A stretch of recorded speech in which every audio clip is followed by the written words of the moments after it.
안녕하세요. 에베네셀 교회 성도님들. 평안하셨나요? 어제 정말 충격적인 뉴스가 있었죠. 우리나라 국민이 북한군에 의해서 사살이 되고 또 그 시신이 불태워지는 정말 있을 수 없는 일이 발생을 했습니다. 더 충격적인 것은 바로 전날 문재인 대통령이 유엔의 종전선언을 발표한 그 직후에 이런 일이 일어났다는 겁니다. 정말 이 북한의 김정은 정권, 김정은 체제가 언제 무너질지, 참 이렇게까지 악행을 저지르는데 정말 하나님께서 계속해서 이 북한의 김정은 체제를 계속 이렇게 놔두고 계시는 게 정말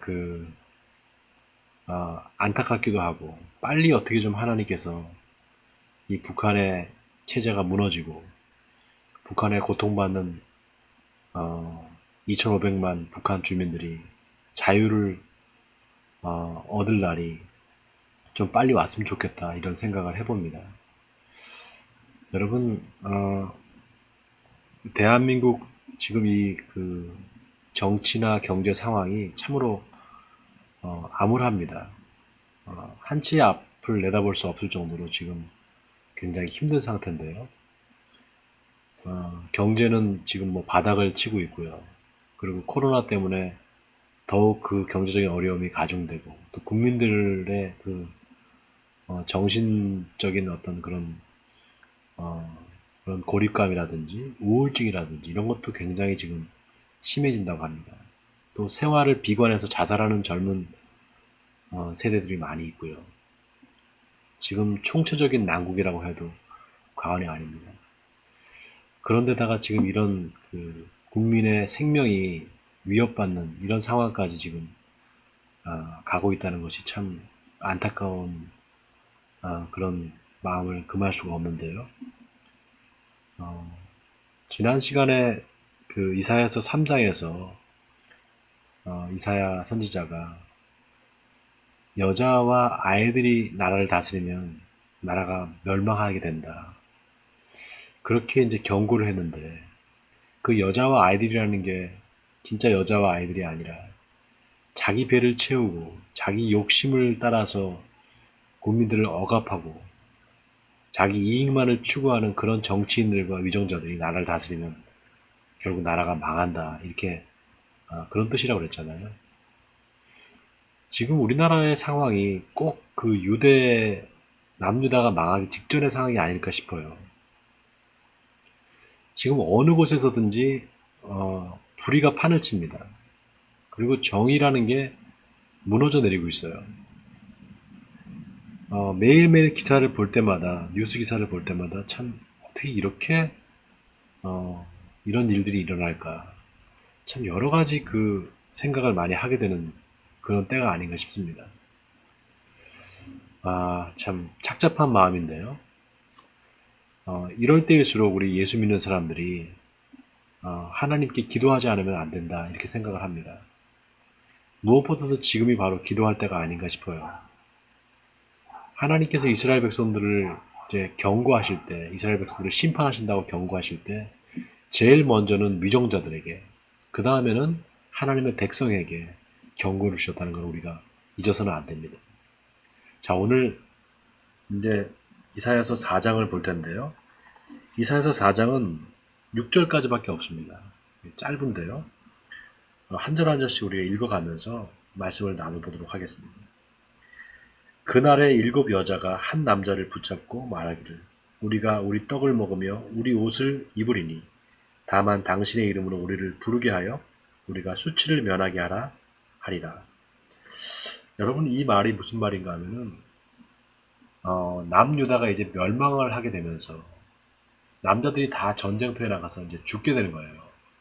그리고 그러다 보니까 이제 여자들만 남게 되고, 또 남자들이 많이 없으니까 이제 결혼하지 못하는 여자들도 많이 생기지 않겠습니까?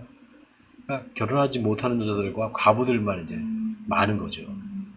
그러니까 남자 한 사람 붙잡고 우리 수치를 좀 면하게 해달라는 거예요. 이 말은 무슨 얘기인가 하면 옛날 고대 사회는 결혼을 못했거나 또 과부가 되면 그걸 수치로 생각했습니다.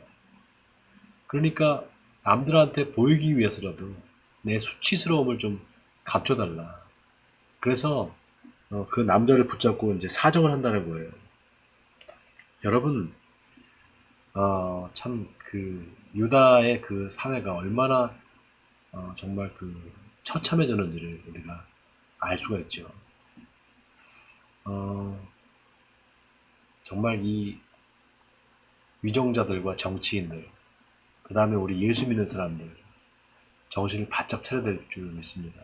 지금 우리나라의 이 경제 상황이나 정치 상황이나 모든 상황이 지금 굉장히 어렵습니다. 바로 이때 우리는 기도해야 될 줄 믿습니다. 자, 2절 이제 읽겠습니다. 그날에 여호와의 싹이 아름답고 영화로울 것이요 그 땅의 소사는 이스라엘의 피난한 자를 위하여 영화롭고 아름다울 것이며 시온에 남아있는 자, 예루살렘에 머물러 있는 자, 곧 예루살렘 안에 생존한 자 중 기록된 모든 사람은 거룩하다 칭함을 얻으리니 이는 주께서 심판하는 영과 소멸하는 영으로 시온의 딸들의 더러움을 씻기시며 예루살렘의 피를 그 중에서 청결하게 하실 때가 됨이라. 여러분, 이 말씀이 또 굉장히 역설적이고 반전이죠. 조금 전까지 심판을 이제 말씀하셨다가 이제 다시금 예루살렘의 회복을 말씀하시고 있는 겁니다. 어떻게 회복시키실 것인가? 하나님께서 이스라엘 백성들 중에 머물러 있는 자, 남아있는 자들을 이제 세우실 거라는 겁니다. 여기 보면 3절에 시온에 남아있는 자, 예루살렘에 머물러 있는 자, 곧 예루살렘 안에 생존한 자 중 기록된 모든 사람은 거룩하다 칭함을 얻으리니 이랬습니다. 여러분, 이스라엘 그 역사에는 남은 자 사상이라는 게 있습니다. 이스라엘 백성들이 이제 그 바벨론에 의해서 이제 멸망을 당하고 예루살렘이 이제 회파되고 바벨론에 의해서 이제 포로로 잡혀가잖아요. 그거를 우리가 역사적으로 바벨론 유수다 이렇게 말하거든요. 그게 기원전 586년의 일입니다. 근데 그때 잡혀갔던 사람들이 어떤 사람들인가 하면은 다 유대의 귀족들이었어요. 세도가들, 귀족들, 또 왕족들 이런 사람들이 다 바벨론의 포로로 잡혀가고 남아있는 사람들은 어떤 사람들이었는가? 주로 비천한 사람들이나 평범한 이제 가난한 사람들이 남아 있었습니다. 그런데 그 남아있는 자들이 남은 자가 아니고요. 포로로 잡혀간 사람들이 남은 자입니다. 이게 또 역설인데요. 왜 그런가 하면은 하나님께서 예레미야나 에스겔 선지자를 통해서 너희는 바벨론의 포로로 잡혀가라. 순순히 잡혀가라. 그래서 거기서 애를 놓고 살고 거기서 집을 짓고 살아라. 이렇게 말씀하셨어요. 그러니까 저항하지 말라는 거예요. 하나님께서 그걸 이미 결정하셨고 그렇게 노예 생활하고 그렇게 피난 생활을 해야 되는 그 삶을 하나님께서 이미 허락하셨다는 겁니다. 그러니까 거기에 대해서 그냥 묵묵히 인내로 그걸 이겨내라는 거죠. 그래서 그 남은 자는 포로로 잡혀간 사람들이 남은 자였어요. 그 사람들을 골라라고 말합니다. 골라. 자, 그런데 오늘 여기 시온에 남아있는 자, 이 사람들은 그럼 누굴까? 이 사람들은 그 신앙을 지키기 위해서, 여호와 신앙을 지키기 위해서 남아있는 사람들. 그러니까 하나님의 말씀에 순종하는 사람들을 얘기합니다. 왜 포로로 잡혀갔던 사람들이 남은 자인가? 그 사람들은 하나님의 말씀에 순종했기 때문입니다. 잡혀가라고 하니까 잡혀간 거죠. 그리고 저항하지 않고 거기서 살았던 겁니다. 그 사람들이 나중에 다 70년 후에 페르시아의 고레스 왕의 칙령에 의해서 다시 돌아오잖아요. 그래서 예루살렘에 와서 예루살렘을 다시 성전을 재건을 합니다. 그게 바로 수룹바벨 성전이거든요. 그렇게 수룹바벨 성전이 이제 재건되고 난 다음에 그 이후에 이제 하나님께서 이스라엘 백성들을 회복시켜 주실 거다 이런 믿음을 이제 유대인들이 가졌던 거죠. 물론 역사적으로 그 믿음은 결국은 헬라 제국과 또 로마 제국에 의해서 이제 여지없이 무너져 버리고 계속해서 그 포로 생활을 하게 되는, 나라 없는 백성으로 살게 되는 그런 비극을 맞게 되는데요. 아무튼 잠깐의 회복은 있었습니다. 자, 그런데 여기 오늘 이 시온에 남아있는 자, 예루살렘에 머물러 있는 자들한테 하나님께서 특별한 은혜를 주셔서 그들을 정결케 하신다, 거룩하게 하신다, 이렇게 말씀하고 있습니다. 중요한 거는 오늘 2절에 보니까 그날의 여호와의 싹이 아름답고 영화로울 것이다. 이 말이 굉장히 의미심장합니다. 여호와의 싹이라는 게 과연 뭘까? 이게 바로 여호와께서, 그러니까 하나님께서 남겨놓으신, 구원하시기 위해서 일으키실 메시아를 얘기하는 겁니다. 그러니까 예수 그리스도를 예표하는 말이 바로 여호와의 싹이라는 말입니다. 자, 하나님의 심판이 있은 후에 이제 남은 자들을 통해서 하나님께서 세우실 텐데 그들은 어떤 사람들인가? 바로 여호와의 싹, 예수 그리스도, 바로 메시아를 통해서 회복시키실 하나님의 백성들을 얘기하는 거죠. 자, 그 사람들은 심판하는 영과 소멸하는 영으로 시온의 딸들의 더러움을 씻기신다고 했으니까 이제 예수 그리스도의 십자가의 피로 씻김을 받고 죄사함을 받은 하나님의 자녀들을 이야기하는 게 아닐까 싶어요. 그래서 이 4절이 참 의미심장하죠. 이는 주께서 심판하는 영과 소멸하는 영으로 시온의 딸들의 더러움을 씻기시며 예루살렘의 피를 그 중에서 청결하게 하실 때가 됨이라. 자, 5절입니다. 여호와께서 거하시는 온 시온산과 모든 지폐 위에 낮이면 구름과 연기, 밤이면 화염의 빛을 만드시고 그 모든 영광 위에 덮개를 두시며 또 초막이 있어서 낮에는 더위를 피하는 그늘을 지으며 또 풍우를 피하여 숨는 곳이 되리라. 여러분, 이스라엘 백성들이 그 광야에서 40년 동안 그 광야에서 이제 고난을 받잖아요. 출애굽을 해서 가나안 땅에 들어가기까지 40년 동안 고난을 받는데 그때마다 하나님께서 낮에는 구름 기둥으로 밤에는 불 기둥으로 인도하셨다고 성경에 기록하고 있습니다.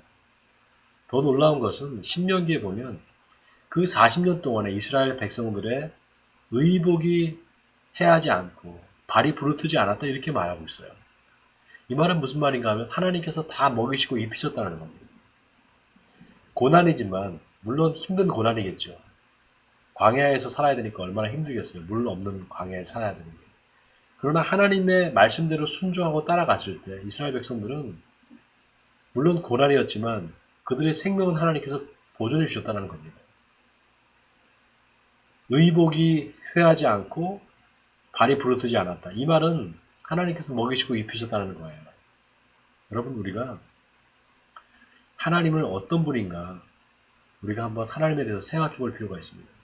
하나님은 심판을 말하시지만 그 심판을 하시려는 게 목적이 아니라 구원하시는 게 하나님의 목적입니다. 그렇기 때문에 하나님을 믿는 자녀들한테 징계와 고난은 구원을 위한 도구가 됩니다. 여러분, 지금 이 상황이, 지금 우리나라에 처한 여러 가지 경제적인 상황, 또 정치적인 상황, 정말 어려운데요.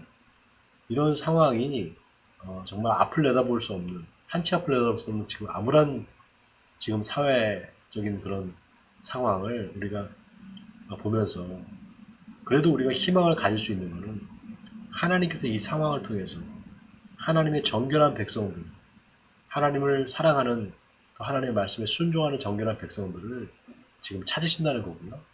또 그렇게 남은 자들, 정결하게 거룩하게 삶을 사는 그 하나님의 백성들을 통해서 이제 다시금 교회를 세우시고 새롭게 하신다는 겁니다.